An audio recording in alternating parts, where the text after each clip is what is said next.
A Little Pilgrimage. One November it became clear to childish minds in certain parts of Whilomville that the Sunday school of the Presbyterian Church would not have for the children the usual tree on Christmas Eve. The funds free for that ancient festival would be used for the relief of suffering among the victims of the Charleston earthquake.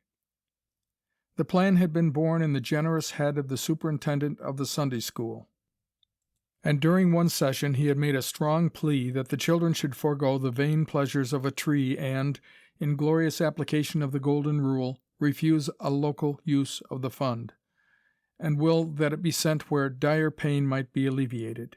At the end of a tearfully eloquent speech, the question was put fairly to a vote, and the children, in a burst of virtuous abandon, carried the question for Charleston. Many of the teachers had been careful to preserve a finely neutral attitude, but even if they had cautioned the children against being too impetuous, they could not have checked the wild impulses. But this was a long time before Christmas. Very early, boys held important speech together. "Huh, you ain't going to have no Christmas tree at the Presbyterian Sunday School." Sullenly the victim answered, "No, we ain't." "Huh," scoffed the other denomination, "we are going to have the all-firedest, biggest tree that you ever saw in the world." The little Presbyterians were greatly downcast. It happened that Jimmy Trescott had regularly attended the Presbyterian Sunday School. The Trescotts were consistently undenominational, but they had sent their lad on Sundays to one of the places where they thought he would receive benefits. However, on one day in December, Jimmy appeared before his father and made a strong spiritual plea to be forthwith attached to the Sunday school of the big Progressive Church. Dr. Trescott mused this question considerably. "Well, Jim," he said, "why do you conclude that the big Progressive Sunday school is better for you than the Presbyterian Sunday school?" "Now, it's nicer," answered Jimmy, looking at his father with an anxious eye. "How do you mean?" "Why, now, some of the boys what go to the Presbyterian place, they ain't very nice," explained the flagrant Jimmy. Trescott mused the question considerably once more. In the end he said, "Well, you may change if you wish this one time, but you must not be changing to and fro. You decide now, and then you must abide by your decision." "Yes, sir," said Jimmy brightly. "Big Progressive." "All right," said the father, "but remember what I've told you." On the following Sunday morning, Jimmy presented himself at the door of the basement of the big Progressive Church. He was conspicuously washed, notably raimented, prominently polished, and incidentally he was very uncomfortable because of all these virtues. A number of acquaintances greeted him contemptuously. "Hello, Jimmy. What you doing here? Thought you was a Presbyterian."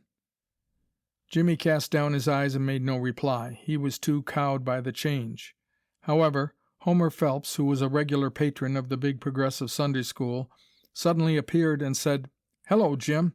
Jimmy seized upon him. Homer Phelps was amenable to Trescott laws, tribal if you like, but iron-bound, almost compulsory.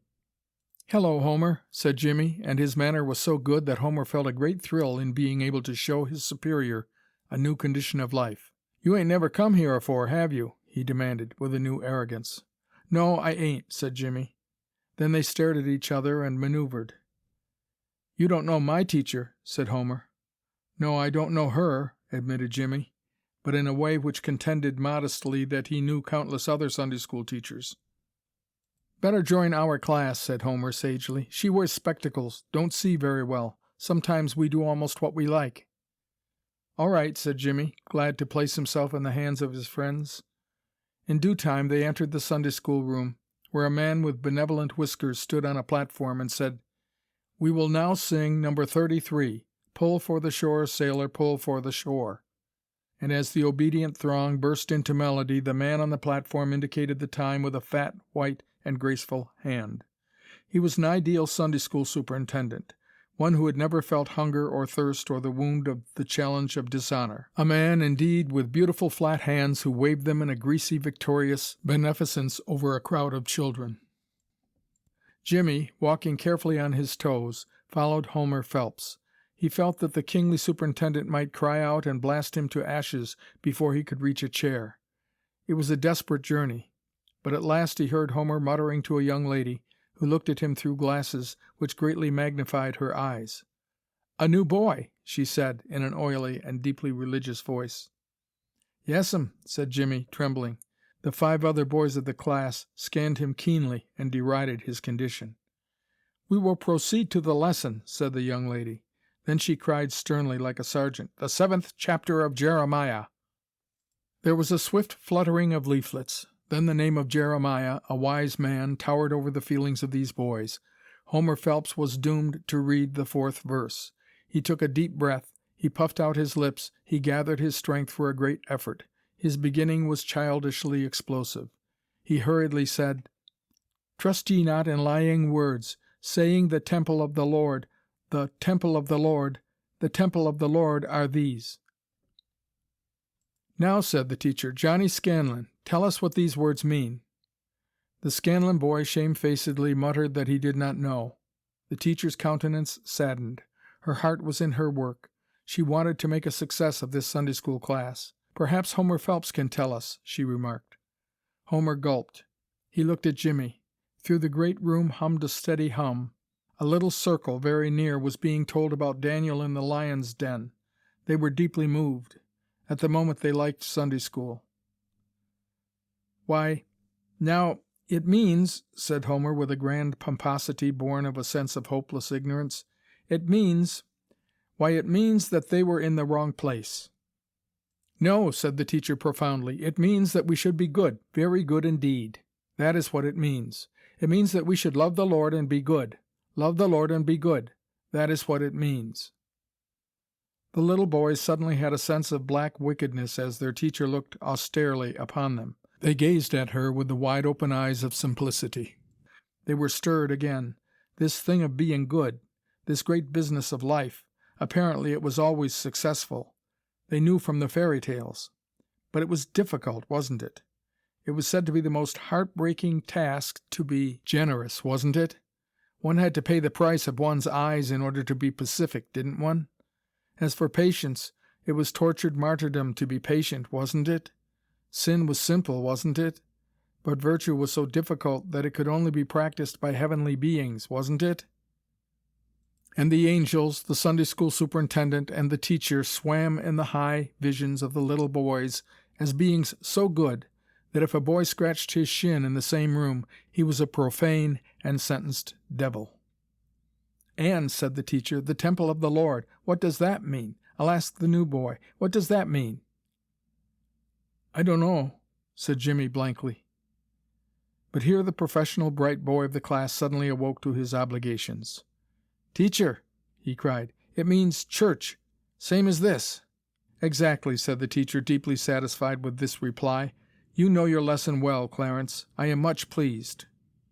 The other boys, instead of being envious, looked with admiration upon Clarence, while he adopted an air of being habituated to perform such feats every day of his life. Still, he was not much of a boy. He had the virtue of being able to walk on very high stilts. But when the season of stilts had passed, he possessed no rank save this Sunday school rank, this clever little Clarence business of knowing the Bible and the lesson better than the other boys. The other boys, sometimes looking at him meditatively, did not actually decide to thrash him as soon as he cleared the portals of the church, but they certainly decided to molest him in such ways as would re-establish their self-respect. Back of the superintendent's chair hung a lithograph of the martyrdom of St. Stephen. Jimmy, feeling stiff and encased in his best clothes, waited for the ordeal to end. A bell pealed. The fat hand of the superintendent had tapped a bell. Slowly, the rustling and murmuring dwindled to silence. The benevolent man faced the school. "I have to announce," he began, waving his body from side to side in the conventional bows of his kind, "that—" Bang went the bell. "Give me your attention, please, children. I have to announce that the board has decided that this year there will be no Christmas tree, but the—" Instantly the room buzzed with the subdued clamor of the children. Jimmy was speechless. He stood morosely during the singing of the closing hymn. He passed out into the street with the others, pushing no more than was required. Speedily, the whole idea left him. If he remembered Sunday school at all, It was to remember that he did not like it.